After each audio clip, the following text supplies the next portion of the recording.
Students, कैसे हो आप सभी। स्वागत है हमारे यूट्यूब चैनल पर। आज हम आपके लिए कुछ खास लेकर आए हैं, most important question answer class 11 history के, जो आपके मिड टर्म एग्जाम में बिल्कुल छपने वाले हैं। भैया देखिए, ध्यान रखिएगा। उससे पहले यदि आपको विश्वास नहीं है तो यदि आपके क्वेश्चन एग्जाम में नहीं छपेंगे, विश्वास कीजिएगा आपके एग्जाम में 100% ये क्वेश्चन छपेंगे ही छपेंगे।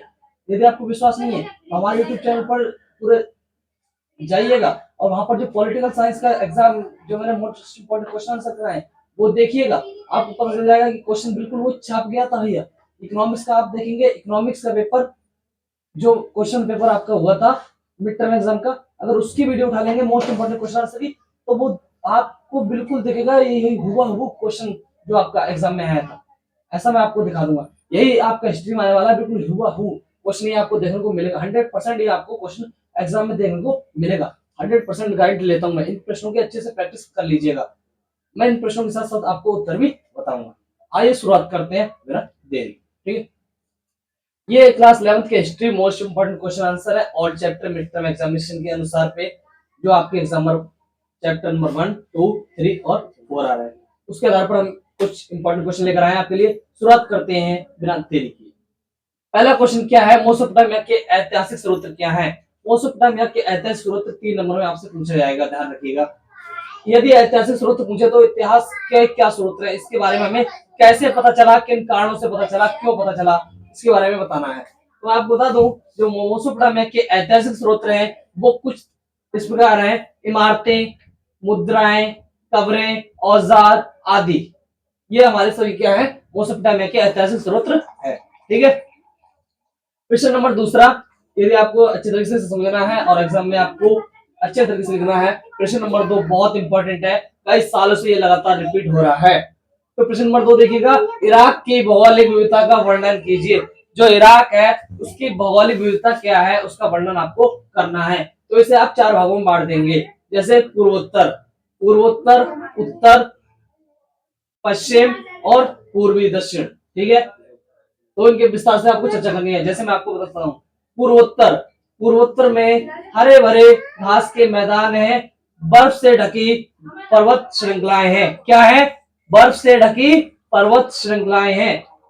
वहां अच्छी वर्षा होती है खेती के लिए। ठीक है, इस प्रकार आपको बता देना है पूर्वोत्तर के बारे में। अगर आप उत्तर के बारे में बताएंगे तो आपको बताना होगा कि उत्तर में ऊंचे ऊंचे स्टेपी घास के मैदान है। जहां भाई ऊंचे ऊंचे स्टेपी घास के मैदान है तो वहां क्या होगा, पशुचारक, पशुचारक आजीविका का अच्छा साधन है।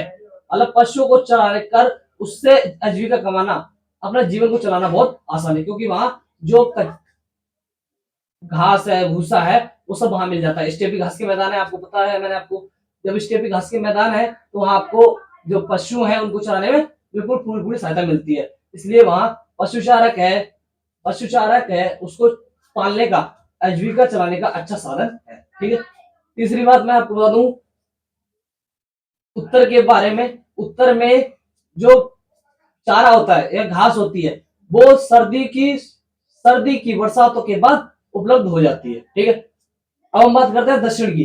दक्षिण में क्या है, दक्षिणी भाग, जो मेसोपोटामिया का दक्षिणी भाग है वो रेगिस्तानी है। लेकिन दक्षिणी भाग रेगिस्तानी होने के कारण भी वहां भी क्या है, उपजाऊपन है। इतना आपको समझ में आ गया होगा। अब हमारा एक रह गया पूर्व। क्या रह गया, पूर्वोत्तर की बात कर ली, उत्तर की बात कर ली, दक्षिण की बात कर ली, एक रह गया पूर्व। पूर्व के बारे में आपको क्या बताना है, बस इसमें एक पॉइंट आपको लिखना है, दजला और फरात इसकी सहायक नदियां होने के कारण यहाँ क्या है, उपजाऊ भूमि है। समझ में आ गया। ये 3 नंबर में आपके लिए इंपॉर्टेंट है, ध्यान रखिएगा। क्वेश्चन नंबर 3 बहुत इंपॉर्टेंट है 8 मार्क्स के लिए। 8 मार्क्स लेने समझ लो ध्यान से।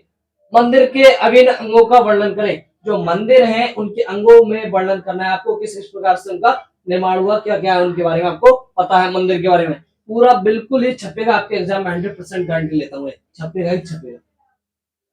मंदिर के बारे में आपको बताना है तो आप बता दोगे कि 5000 ईसा पूर्व बस्तियों का विकास होना शुरू हो गया था। पहला पॉइंट आप बना देंगे।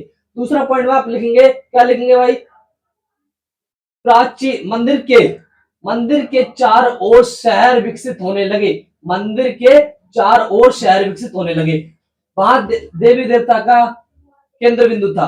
देवी देवता का केंद्र बिंदु था जहां पर देवियों की पूजा की जाती थी। वहां 2 खास देवी थी, उर और इनन्ना। उन थे चंद्र देवता, इंद्र था प्रेम और युद्ध की देवी। ये आपसे एमसीक्यू टाइम में भी पूछा जा सकता है, ठीक है। वो उनके लिए मछली, दही, अनाज लाते थे, ये आपको लिख देना है। जो मंदिर थे वो घर के जैसे ही प्रतीत होते थे। क्यों होते थे? क्योंकि मंदिर भी कोई देवता का घर है, लेकिन उनमें कुछ अंतर होता था। वो अंतर होता था दीवालों के कारण। दीवारें अंदर और बाहर की ओर मुड़ी हुई होती थी, ठीक है। जो मंदिर होते थे वो छोटे छोटे दिवाले होते थे जो कच्ची ईंटों से मिलकर बने थे। ये आपको पूरा 7 से 8 पॉइंट बना देना है और पूरे 8 नंबर ले लेना है। समझ में आया? समझ में आया तो उससे पहले, आगे चलने से पहले, यदि आप हमारे यूट्यूब चैनल पर नए हो तो एक सब्सक्राइब कर दीजिएगा, एक लाइक और एक शेयर कर दीजिएगा आपके दोस्तों के लिए। ये क्वेश्चन 100% आएंगे, उनका भी फायदा हो सके, ठीक है। चलते हैं हम वापस अपने टॉपिक पर और क्वेश्चन नंबर नेक्स्ट की बात करते हैं, जो आपके एग्जाम के लिए इंपॉर्टेंट है 8 नंबर के लिए। मेसोपोटामिया की विश्व को क्या देन है? जो मेसोपोटामिया है वो विश्व को क्या देकर गई है, इसके बारे में आपको बताना है 8 अंक में। तो आपको इसके 8 पॉइंट बिल्कुल बनाने हैं। कैसे कैसे बनाओगे भाई, बताते हैं इसको। लेखन कला, ओके डन।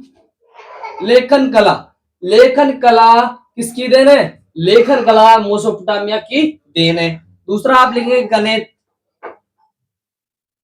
गणित में आप जानते हो जमा घड़ा गुट्टा, जमा घड़ा घटा गुणा भाग चक्रवृद्धि ब्याज, ये सभी किसकी देन है? ये मेसोपोटामिया की देन है। और तीसरी और मोस्ट इंपोर्टेंट बात, काल गणना। कौन सी गणना? काल गणना।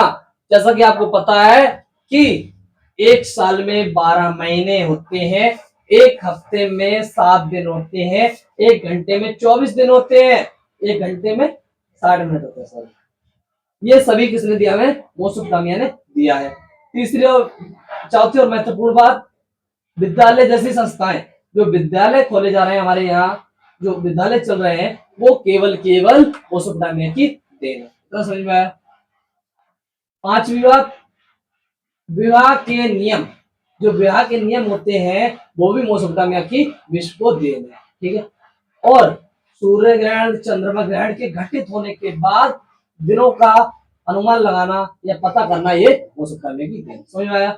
इस प्रकार आपको इनको लिखना है और एक्सप्लेन करना है। और लास्ट बात बता दूं मैं आपको, खगोलीय विद्या। कौन सी विद्या? खगोलीय विद्या मेसोपोटामिया की विश्व को सबसे बड़ी देन रही है, ठीक है। ये इस प्रकार आपको 8 नंबर पूरे लेने हैं। समझ में आया? नेक्स्ट प्रश्न पे चलते हैं। मारी एक व्यापारिक स्थल है, व्याख्या कीजिए। आपसे क्वेश्चन 100% ये छपेगा, यही छपेगा बिल्कुल। मारी एक व्यापारिक केंद्र स्थल है, इसकी व्याख्या कीजिए। 3 नंबर में छपेगा ये। तो आपको बता देना है मारी एक व्यापारिक स्थल है। व्यापारिक स्थल है क्योंकि यहाँ से रागा हो गया, मदिरा हो गई, टिन हो गया, तांबा हो गया, लकड़ी हो गई, पत्थर हो गए, ये सभी लाए और ले जाए जाते हैं। तो व्यापार हुआ कि नहीं हुआ? हुआ। उसके बाद फरात नदी, मारी के बगल में एक फरात नदी है, जिसके कारण परिवहन होता है वो बहुत आसान होता है। परिवहन मतलब एक दूसरे के स्थान से चले जाना, ठीक है। ये क्या होता है? ये बहुत आसान हो जाता है, परिवहन बहुत आसान हो जाता है। और तीसरी और सबसे इंपॉर्टेंट बात मैं आपको बता दूं, जो मारी के अधिकारी होते हैं, क्या होते हैं?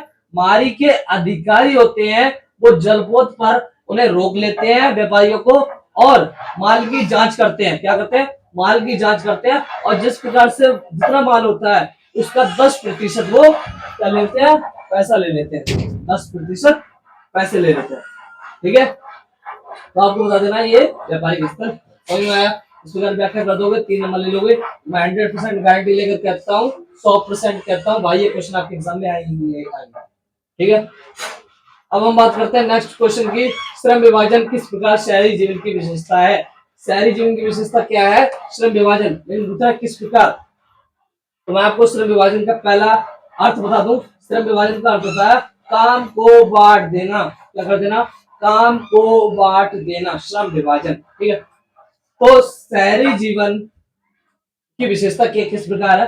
तो शहरी जीवन की विशेषता है, शहरों में खाद्य उत्पादन, व्यापार के अलावा अनेक कार्य, अनेक गतिविधियां होती हैं जिसको व्यक्त करने के लिए व्यक्ति की आवश्यकता होती है। इसलिए श्रम विभाजन सामाजिक शहरी जीवन के लिए महत्वपूर्ण है। ठीक है, आपने देखा होगा कि जो खाद्य संसाधन आता है वो गांव या नगरों से आते हैं। ठीक है, उनको एकत्रित करना, इकट्ठा करना, उनको बांटना किसका क्या है, व्यक्ति का है, तो उसकी आवश्यकता में पड़ती है। श्रम विभाजन ये शहरी जीवन की विशेषता है। समझ में आ गया? 3 नंबर में छपेगा आपके एग्जाम में। ठीक है, नेक्स्ट और इंपॉर्टेंट क्वेश्चन की बात करते हैं। रोमन साम्राज्य के ऐतिहासिक स्रोत। रोमन साम्राज्य के बारे में हमें कैसे पता चला? 3 मार्क्स आपसे पूछा जाएगा या 1 नंबर में आपसे एमसीक्यू टाइम में पूछा जाएगा, ध्यान रखिएगा। ठीक है, तो मैं आपको बता दूं, इसको 3 भागों में बांटा गया है। किसको? रोमन साम्राज्य के ऐतिहासिक स्रोतों को 3 भागों में बांटा गया है। कौन कौन सी? पहला ध्यान सुनो, पाठ्य सामग्री, दूसरा प्रलेख, तीसरा भौतिक अवशेष। मैं आपको बता दूं, पाठ्य सामग्री में क्या आता है? पाठ्य सामग्री में उस समय के व्यक्तियों द्वारा लिखा गया उस समय के इतिहास को वर्ष वृत्तांत कहते हैं, जो हर वर्ष लिखे जाते थे। समझ में आया? जो हर वर्ष लिखे जाते थे। कानून, प्रख्यान पत्र आदि भी पाठ्य सामग्री में शामिल थे। दूसरी बात करते हैं प्रख्यान की, प्रलेख की। प्रलेख को हम दस्तावेज भी कहते हैं। ठीक है, दस्तावेज में क्या है? पेपायरस के पेड़ पर, क्या? पेपायरस के पेड़ के पत्तों पर कुछ पांडुलिपियां हमें प्राप्त हुई हैं। क्या हुई है? पांडुलिपियां हमें प्राप्त हुई हैं। जो पेपायरस एक पेड़, सरकंडे जैसा पौधा होता है जो मिस्र में नील नदी के पास उगता है। समझ में आया? इस पर हमें कुछ दस्तावेज हमें मिले हैं। ठीक है, तीसरी और महत्वपूर्ण बात, भौतिक अवशेष। भौतिक अवशेष में उन वस्तुओं को शामिल किया गया है जो खुदाई के दौरान हमें मिली है। कौन कौन सी मिली है? सिक्का हो गया, बर्तन हो गए, इमारतें इत्यादि हो गई। ठीक है, समझ में आया? 3 नंबर आपको लेने हैं, ध्यान रखना भाई, आपके एग्जाम में आएगा। प्रश्न नंबर 8, 8 अंक में पूछा जाएगा, 8 नंबर में आपसे पूछा जाएगा, ध्यान रखिएगा। रोमन साम्राज्य की विश्व को देन। अब ये मत कहना भाई ये दो दो आ जाएंगे, नहीं, इन दो में से कोई एक आएगा, ध्यान रखना इस चीज का। ये 8 नंबर का है और ये भी 8 नंबर का है, तो इन दोनों में से कोई एक आएगा। ठीक है, या हो सकता है अथवा में आ जाए। ठीक है, हो सकता है अथवा में आ जाए, या फिर हो सकता है कि आपसे कोई एक पूछ लिया जाएगा, इतना ध्यान रखना। ठीक है, करना सारा है। ठीक है, इंपॉर्टेंट ही है। रोमन साम्राज्य की विश्व को क्या देना है? जो रोमन साम्राज्य है उसने विश्व को क्या दिया? उसने भी बहुत कुछ दिया भाई सरकार, लोगों को क्या क्या दिया भाई? उसने भी विवाह के नियम दिए, लोगों को अनेक भाषाएं दी, रहने के लिए घर दिलाए। ठीक है, और जो रोमन साम्राज्य है उसने विश्व को सबसे महत्वपूर्ण देन दी, वो दी विद्यालय जैसी संस्थाएं, विवाह के नियम। ठीक है, इस प्रकार आपको लिखना है और 8 पॉइंट वर्णन कर देना है, उनको एक्सप्लेन कर देना है। समझ में आ गया? चलिए भाई, अब नेक्स्ट इंपॉर्टेंट क्वेश्चन की बात करते हैं जो 8 नंबर में आपसे पूछा जाता है। कितने नंबर में? 8 नंबर में आपसे पूछा जाता है। क्या लिखा है? प्रश्न नंबर 9, रोमन साम्राज्य की सामाजिक विशेषताओं का वर्णन कीजिए। जो रोमन साम्राज्य है उसमें सामाजिक विशेषताएं कौन कौन सी थी, उनका वर्णन आपको करना है। तो सबसे पहले आपको वर्णन करना पड़ेगा, पहले आपको पॉइंट बनाना पड़ेगा, उसके बाद वर्णन करेंगे, उसके बाद आप उसको एक्सप्लेन करेंगे। सबसे पहले रहने वाला आपका पॉइंट, एकल परिवार। एकल परिवार का चलन था रोम साम्राज्य में, एकल परिवार का चलन था जिसमें एक माता पिता और एक पुत्र रहता था। पिता घर का मुखिया होता था, इतना आपको लिख देना है। दूसरा लिखना है आपको, महिलाओं को भूमि का अधिकार प्राप्त था, मतलब स्वामित्व का अधिकार प्राप्त था। जो भूमि है, जो स्वामित्व है, वो महिलाओं के हाथ में होता था। तीसरी बात, पुरुष महिलाओं पर हावी हो जाते थे, उनकी अत्यधिक पिटाई किया करते थे। तलाक देना बहुत आसान था, क्योंकि भाई दोनों की मर्जी होगी, तलाक दे देते थे रोमन साम्राज्य में। ठीक है, तीसरी बात करते हैं, मैं आपको बता दूं, साक्षरता दर काम चलाऊ थी। साक्षरता दर ना अधिक ज्यादा थी ना अधिक कम थी। ठीक है, काम चलाऊ साक्षरता दर थी। ठीक है, जो साक्षरता दर थी, पढ़ाई लिखाई का काम था, उन लोगों ने इसलिए किया था क्योंकि उन्हें साक्षरता भरना पड़ता था। ठीक है, इस प्रकार से आप इन्हें बता दोगे सामाजिक विशेषताएं क्या है। ठीक है, और सामाजिक विशेषता में एक बात और ऐड कर लो। क्या बात ऐड कर लो? कि वहां पर अनेक भाषाएं थी, अनेक समूह रहते वहां थे। ठीक है, 3 मार्क्स के लिए इंपॉर्टेंट क्वेश्चन, तीसरी शताब्दी के संकट का वर्णन कीजिए। जो तीसरी शताब्दी है उसका वर्णन आपको करना है, उसमें क्या क्या संकट आए। तो मैं आपको बता दूं, पहली और दूसरी शताब्दी कुल मिलाकर शांति की जीती बीती। ठीक है, तीसरी शताब्दी में कुछ संकट आए। ईरान के ससानी वंशों ने रोमन साम्राज्य पर बार बार आक्रमण किए। क्या? ईरान के ससानी वंशों ने रोमन साम्राज्य पर बार बार आक्रमण किए। 47 वर्षों में 25 सम्राट बदले गए। 47 वर्षों में 25 सम्राट बदले गए। ये सबसे बड़ा संकट आया था। तीसरा और सबसे बड़ा संकट, जर्मन मूल जातियों पर कब्जा। जर्मन मूल जातियां कौन कौन सी थी? Frank, Goth, एल्मराइक। इन पर क्या कर लिया गया? कब्जा कर लिया गया। और रोमन साम्राज्य की राजधानी एंटियोक पर भी कब्जा कर लिया गया था। ठीक है, ये इनके संकट थे। और लास्ट बता दूंगा आपको, जो शासक था शाहपुर प्रथम, उसने दावा किया था कि 60,000 लोगों को मैं मारूंगा, खत्म करूंगा रोम साम्राज्य में। तो ये सबसे बड़ा संकट था, 3 मार्क्स के लिए आपका इंपॉर्टेंट है। ठीक है, अब नेक्स्ट इंपॉर्टेंट क्वेश्चन की बात करते हैं। रोमन साम्राज्य के पतन के कारण लिखिए। जो रोमन साम्राज्य है उसका पतन किस कारण हुआ, उसके पतन के क्या क्या कारण हैं, तो ध्यान सुनिएगा, 3 मार्क्स आपसे पूछा जाएगा। ठीक है, तो क्या क्या कारण है इसके? तो प्रथम, उनकी संख्या बहुत कम थी। जो रोमन साम्राज्य थे उनकी संख्या बहुत कम थी, और जो राजा थे वो अपनी प्रजा के प्रति कम सभ्य थे। पहला पॉइंट आपको ये लिख देना है। दूसरा पॉइंट आपको लिखना है, क्या लिखना है? अन्य धर्म को अपनाया जाने लगा। क्या? अन्य धर्म थे उसको अपनाया जाने लग गया था, इसलिए वहां रोमन साम्राज्य था वहां वो समाप्त हो गया था। ठीक है, तीसरा और इंपॉर्टेंट,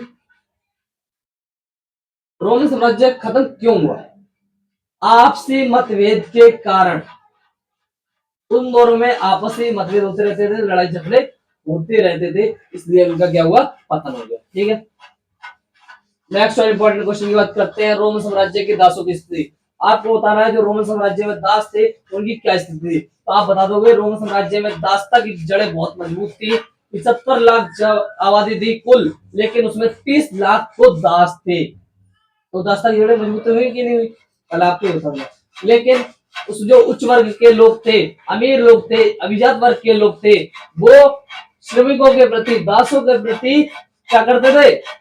दासों के प्रति क्रूरता व्यवहार करते। कौन सा पूर्वक?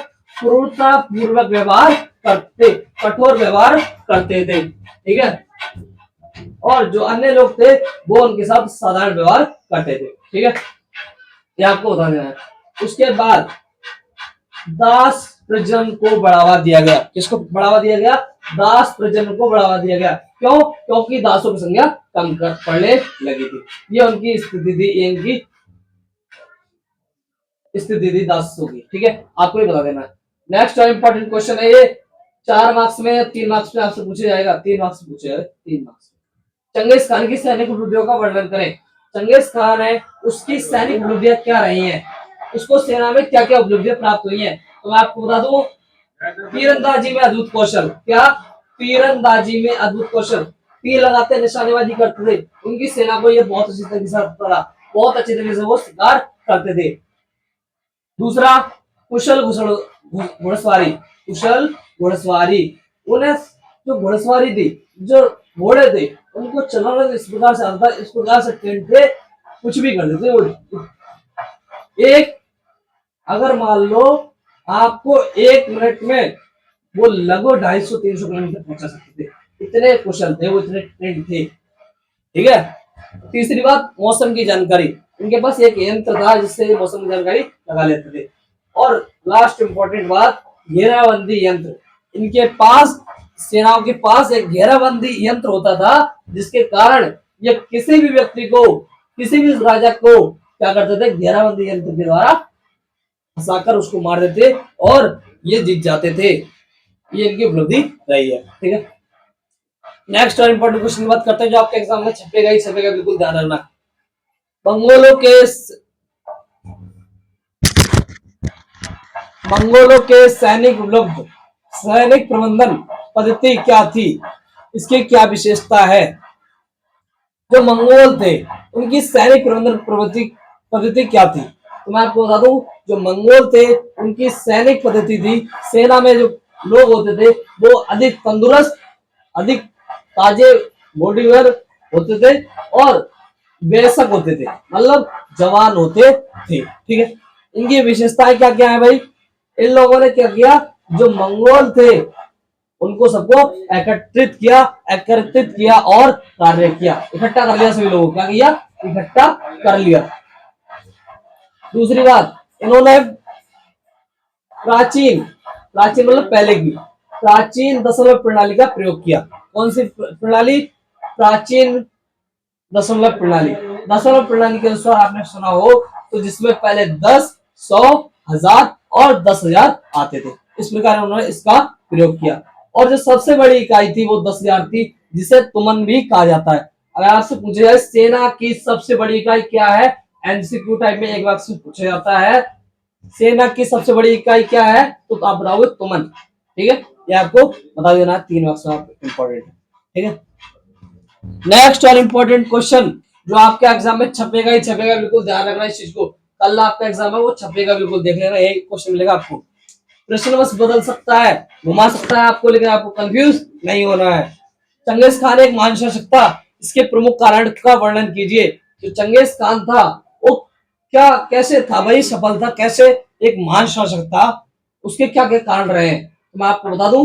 जो चंगेज खान था वो एक महान शासक था, क्यों? क्योंकि उसका जन्म 1162 ईस्वी में ओनम नदी के निकट हुआ था, लेकिन उसका प्रारंभिक नाम तेमुजीन था। लेकिन जो उसका मित्र था जम्मू का, उससे वो युद्ध में बदल गया, शत्रु में बदल गया, मित्र शत्रु में बदल गया, तो उसने उसे पराजित किया, मतलब हरा दिया, और वो रणनीति में कठोर हो गया। उसके बाद उसने सभी मंगोलों को संगठित किया, जो मंगोल थे उनको संगठित किया, चीनी शोषण से मुक्ति दिलाई। जो चीन के लोग थे मंगोलों का शोषण करते थे, उससे मुक्ति दिलाई किसने? चंगेज खान ने। ठीक है, उसके बाद इन्होंने 1206 में कुरुलताई में यास को लागू किया था, जिसके कारण इन्हें एक महान उपाधि मिली जिसे चंगेज खान कहा गया। इनका प्रारंभिक नाम तो तेमुजिन था, लेकिन इन्हें क्या क्या कहा गया? चंगेज खान, और समुद्री खान भी इन्हें कहा गया था। इस प्रकार आपको इनका वर्णन करना है। इस प्रकार ये सफल प्रमुख कारण थे, एक महान शासक थे। ठीक है, नेक्स्ट और इंपॉर्टेंट क्वेश्चन की बात करते हैं। 3 मार्क्स में आपके छपेगा ही छपेगा, ध्यान रखना भाई, 3 मार्क्स में छपेगा आपके, ध्यान रखना। मंगोल साम्राज्य के पतन के कारण, जो मंगोल थे उनके पतन के क्या कारण, उनका पतन क्यों हुआ, तो मैं आपको बता दूं। जो चंगेज खान था उसकी मृत्यु के बाद, तो चंगेज खान था उसकी मृत्यु के बाद इन्होंने क्या किया, जो राजा था, साम्राज्य था, उसको उसके प्रति कोई संवेदनशील नहीं था, उस पर कोई विशेष ध्यान नहीं देता, तो वही राजा कमजोर पड़ने लगा, मंगोल टूटने लगा। उनकी संख्या बहुत कम थी, इसलिए वो कमजोर पड़ने लगे। आपसी मतभेद होते रहते थे, इनमें लड़ाई झगड़े होते रहते थे, इसलिए इनके कारण इनका पतन हो गया। समझ में आया? 3 पॉइंट उन्होंने, 3 मार्क्स आपको लेने हैं। छपेगा ही छपेगा, 100% छपेगा, ये 100 बार लिखवा के रख लो। कल आप आओगे तो ये चेक कर लेना, ये क्वेश्चन एग्जाम में आए थे नहीं आए थे, ध्यान रख लेना, आएंगे जरूर, जा नहीं सकता ऐसा कोई क्वेश्चन जो ना आया हो। आप मेरा पॉलिटिकल का एग्जाम दे सकते हो, मैंने वीडियो अपलोड कर रखी है इंपॉर्टेंट क्वेश्चन की, उसमें से सारे क्वेश्चन आए थे। इकोनॉमिक्स की वीडियो मैंने अपलोड कर रखी है, मोस्ट इंपॉर्टेंट क्वेश्चन आंसर की, आप वहां से देखते हो, सारे क्वेश्चन मिला के देख लेना, क्वेश्चन पेपर उठा के देख लेना, सारे क्वेश्चन आए, मैच करा दूंगा एक को एक क्वेश्चन। ठीक है, नेक्स्ट क्वेश्चन की बात करते हैं, प्रश्न नंबर 16।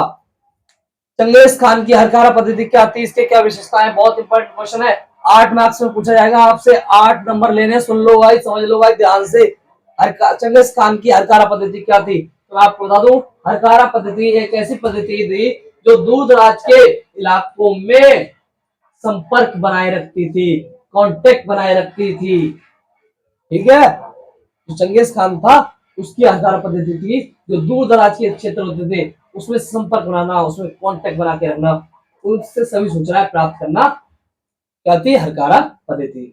अब बात करते हैं इसकी विशेषताएं क्या थी, तो आपको लिखना पड़ेगा विशेषताएं, लिखेंगे उसके नीचे आप पॉइंट बनाएंगे। कैसे? देखो क्या विशेषताएं थी, ये इसलिए हरकारा पद्धति इसलिए अपनाई गई क्योंकि दूर दराज के इलाकों से सूचनाएं जल्द ही प्राप्त हो जाएं। उसके बाद कुछ निश्चित दूरियों पर चौकियां बनाई गई। क्या बनाई गई? चौकियां बनाई गई, उसमें ताकतवर और तंदुरुस्त व्यक्ति को रखा गया और कई सारी बना दी गई। जिस प्रकार से अन्य क्षेत्रों से सूचनाएं प्राप्त होती, वो एक व्यक्ति दूसरे चौकी को सूचना पहुंचा देता था, उससे अगला वाला व्यक्ति दौड़कर पहुंचता था और क्या करता था, सूचना उसको देता था। इस प्रकार जो चंगेज खान था उसको सूचना मिल जाती थी। तो ये उसकी हरकारा पद्धति थी।